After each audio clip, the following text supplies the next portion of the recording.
Welcome back, DP Review TV viewers. It's Jordan Drake here, and we have finally got our hands on the Sony FX3, which is filming me right now. We're going to be doing a review today, but before we start, if you haven't already, I would really recommend checking out our a7S III video. We're going to be referring to that a lot, and for the hell of it, check out our FX6 review as well, because this camera sits right in between. So while the FX3 is actually a member of Sony's Cinema family, it's quite interesting because the interface and the menus all come from Sony's consumer cameras, the latest version, which is in the S3, which I love. It's a much more intuitive layout than the professional menus, and things like autofocus selection are much better laid out with this camera. So at a glance, the most obvious difference here is we don't have a hump on the top of the camera because this doesn't have an electronic viewfinder. Now that's really great if you want to throw this in a cage. That flat top makes that very straightforward, but it means you're only going to be composing your image with the 1.44 million dot fully articulating screen. And it's kind of a slap in the face since the A7R III and 4 both got updated LCD screens.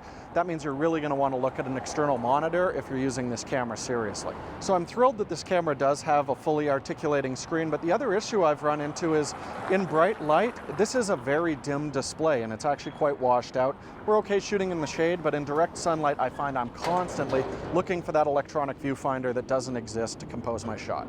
So in lieu of that viewfinder on top, we now get tally lamps on both the front and back. On the front, we get a incredibly dim, I actually can't even see if it's recording me right now, tally lamp, where on the back is a giant, very bright tally lamp that I'm often jamming my eye up to looking for an electronic viewfinder that doesn't exist. I think it would make a lot more sense to flip that. I know it's very bright and we don't want that interfering with the image, but just give us the option to dim a big front tally lamp. That'd be the best of both worlds. Now the ergonomics have really been shifted around for waist level shooting. You can really tell that since they pulled the AF joystick off the back of the camera and onto the top of it. It's actually quite uncomfortable if you're directly behind the camera, but if you're shooting waist level, it really feels quite nice. And then you have the record button right beside that. Feels quite good if you're shooting waist level. However, if you are directly behind the camera, I found it much better to use the shutter button to record, but they've also added a record button on the front of the camera, which is awesome if you're going to be filming yourself. So Sony's moved the power switch from where it was on the other A7 bodies right at your shutter. That is now a zoom toggle that's going to work with any of Sony's power zoom lenses. Now moving that power switch, they put it on the opposite end, and I've got to be honest, I kind of hate this switch. For starters, it's in a place that's really tough to find by feel, and they've put a big bump right beside it that I'm always using my thumb and thinking I'm moving the switch, but I'm just pushing on that thumb rest there. And if I'm using gloves like I did for a night astro shoot, I actually had to take the gloves off in order to toggle the power on and off. It's infuriating. I don't like it. One thing I absolutely love is this camera body is now covered in 5 1/4-20 mounts, and these are built right into the frame, so even putting a good size ball head with a monitor attached to it, I can't feel any flex in the frame whatsoever. These are very secure mount points, so you drop it in a really solid cage or just stick accessories all over this body. It's wonderful. Probably the biggest thing that sets the FX3 apart from the a7S III is that they're including an XLR adapter with a really nice top handle and 2 XLR inputs, which is to be expected. It's nice there's also a mini phone line, which gets you a stereo input, so you're actually getting 4 audio channels in total with this audio adapter. Is it rolling? Yeah, it's rolling. I got like a big giant red bar. It's like Kit from Knight Rider. They need a brighter light on the front of this camera. Maybe if it talked to you with artificial intelligence, you'd know it was All right, let's talk about the audio adapter and some levels with it. You've got great dials built right onto the adapter. They work wonderfully. But the weird thing is, your channels 3 and 4 are actually tied together. So if I'm using 2 separate mics like a lav and a boom, I can't set the levels independently. It's a minor annoyance and it's definitely there. So I'm grateful this camera uses Sony's consumer menus. They're just much better laid out than the ones on the Cinema series, but there was some really useful stuff buried in the Cinema series menus that I wish was available in this camera. First thing would be shutter angle. You can only dial in shutter speed using conventional shutter speed, but it won't even give you some that are very common for filmmaking, like a 48th or a 96th of a second. I would really like to see those in there. As well, there's no option to view waveforms when you're exposing. There's only a histogram available, so you'll have to use an external monitor if you want to meter things out with waveforms. And this does have an option to put a LUT on your display, but it only has Sony's built-in ones for S-Log2 and S-Log3, not the ability to load your own custom LUTs on, which I would really like to see with this camera. So it's awesome we have the fully articulating screen, but if you actually want to change your settings, it's kind of frustrating. You can't adjust any of your exposure settings through the touch screen, only things that are on the function menu. I really wish I could set things like aperture and ISO right through the touch screen, but unfortunately you got to play with the dial. So that's a lot about handling, but I know you all want to know how this is going to do for image quality. So I guess we'll get going. I'll start running some tests and let's see how this camera compares. Okay, so we're back in my glorious editing workstation to take a look at some of the FX3 footage. And unsurprisingly, it looks exactly the same as a7S III footage. This is what we were expecting. However, one of the big advantages the FX3 had when it was first announced is that it was going to get Sony's S-Cinetone profile, which I used and absolutely loved on the FX6.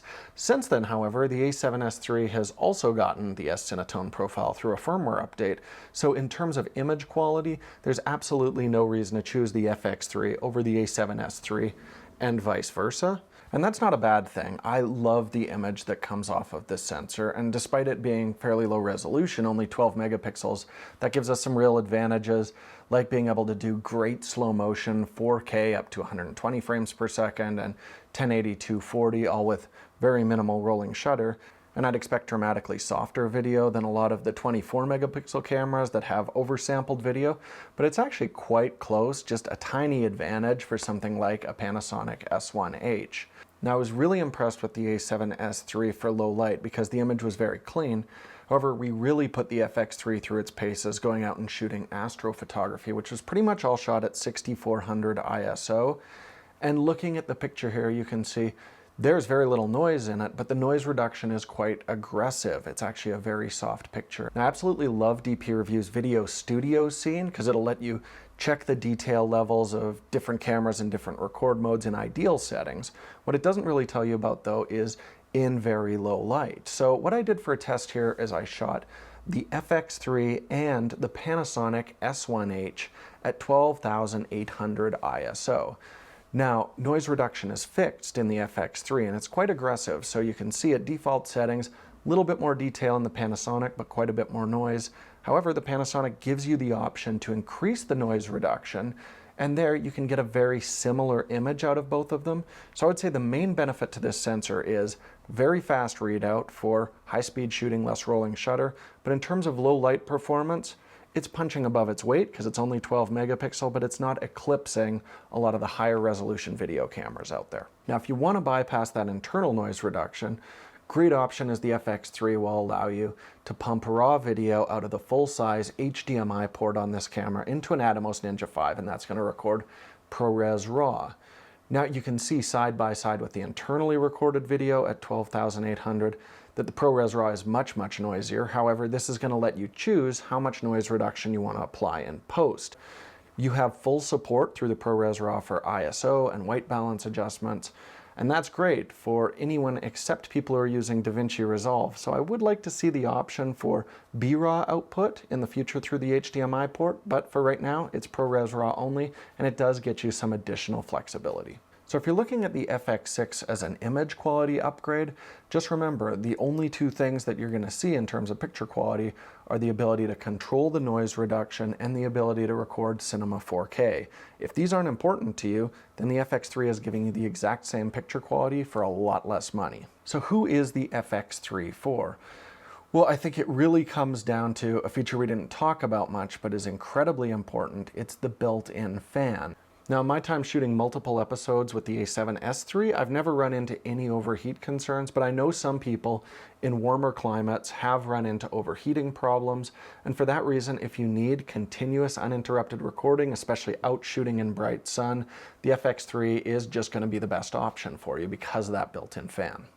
If this is a camera that is just going to be living on a tripod doing very long takes for things like documentary and event work, then I think the FX3 is absolutely the right call, especially since it includes the XLR module to plug additional mics into it that are going to be really useful in those situations. The a7S III is still going to be a better run and gun model. I find it's much more comfortable to use the controls with the camera up at eye level. You get a beautiful electronic viewfinder on it, and with the addition of S-Cinetone to the a7S III, there's no image quality reason to get an FX3. The real issue is I wish when Sony announced the a7S III, they told us that the FX3 was coming, because I could see a lot of people who picked that camera up expecting it to be Sony's best compact video workhorse, and now they're feeling a little bit burned because they really wanted things like that unlimited record time, or they purchased that XLR module separately. But if you're in the market right now for a compact full frame camera, I think it'll just come down to the type of work that you do. For me personally, I love using an electronic viewfinder. I shoot at eye level all the time. I think the a7S III would make me a lot happier, but a lot of people are going to find the FX3 a much more compelling option. So hopefully you found this video useful, and I would love to know in the comments how you felt the FX3 footage that I've used for the last 3 episodes compares to the Panasonic S1H that we typically use. Don't forget to subscribe to the channel for more information on video cameras like this, and I will see you all again soon with more DP Review TV.